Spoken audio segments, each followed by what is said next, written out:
துல்லியமாக தினசரி நடப்பு நிகழ்வுகளையும் கல்வி, விளையாட்டு, அரசியல், வாழ்க்கை முறை, மருத்துவம், தொழில்துறை, சினிமா, பொழுதுபோக்கு போன்ற பல்வேறு நிகழ்ச்சிகளையும் உடனுக்குடன் காண கேப்டன் டிவி மற்றும் கேப்டன் நியூஸ் சமூக வலைத்தள பக்கங்களோடு இணைந்திருங்கள்.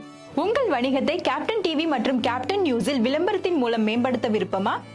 உடனே கீழே கொடுக்கப்படும் எண்ணிற்கு தொடர்பு கொள்ளுங்கள். 70வது தேசிய திரைப்பட விருது 7வது முறை விருது பெற்ற AR ரகுமான், இயக்குனர் மணிரத்னம், இசையமைப்பாளர் AR ரகுமான், நடிகை நித்யா மேனன் ஆகியோர் இன்று குடியரசுத் தலைவர் திரௌபதி முர்முவிடம் தேசிய விருதுகளை பெற்றுக் கொண்டனர்.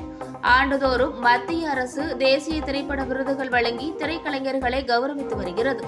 அந்த வகையில் 70வது தேசிய திரைப்பட விருது கடந்த ஆகஸ்ட் 16ஆம் தேதி அறிவிக்கப்பட்டது. அதில் 2022ஆம் ஆண்டுக்கான விருதுகள் அறிவிக்கப்பட்டன. அதன்படி இயக்குனர் மணிரத்னம் இயக்கிய பொன்னியின் செல்வன் படம் தமிழில் சிறந்த படமாக தேர்வு செய்யப்பட்டதை தவிர இப்படம் சிறந்த பின்னணி இசைக்கான விருதையும் சிறந்த ஒளி வடிவமைப்புக்கான விருதையும் பெற்றது.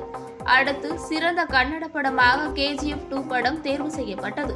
அதுபோல சிறந்த நடிகையாக நித்யா மேனன் தேர்வு செய்யப்பட்டார்.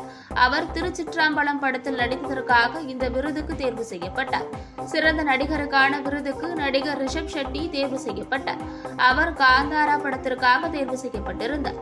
இந்த நிலையில் 70வது தேசிய திரைப்பட விருதுகள் வழங்கும் விழா நிகழ்ச்சி இன்று டெல்லியில் நடைபெற்றது. விழாவில் குடியரசுத் தலைவர் திரௌபதி முர்மு தேசிய விருது வென்ற திரைப்பட கலைஞர்களுக்கு தேசிய விருதுகளை வழங்கி கௌரவித்தார். துல்லியமாக தினசரி நடப்பு நிகழ்வுகளையும் கல்வி, விளையாட்டு, அரசியல், வாழ்க்கை முறை, மருத்துவம், தொழில்துறை, சினிமா, பொழுதுபோக்கு போன்ற பல்வேறு நிகழ்ச்சிகளையும் உடனுக்குடன் காண கேப்டன் டிவி மற்றும் கேப்டன் நியூஸ் சமூக வலைத்தள பக்கங்களோடு இணைந்திருங்கள். உங்கள் வணிகத்தை கேப்டன் டிவி மற்றும் கேப்டன் நியூஸில் விளம்பரத்தின் மூலம் மேம்படுத்த விருப்பமா? உடனே கீழே கொடுக்கப்படும் எண்ணிற்கு தொடர்பு கொள்ளுங்கள்.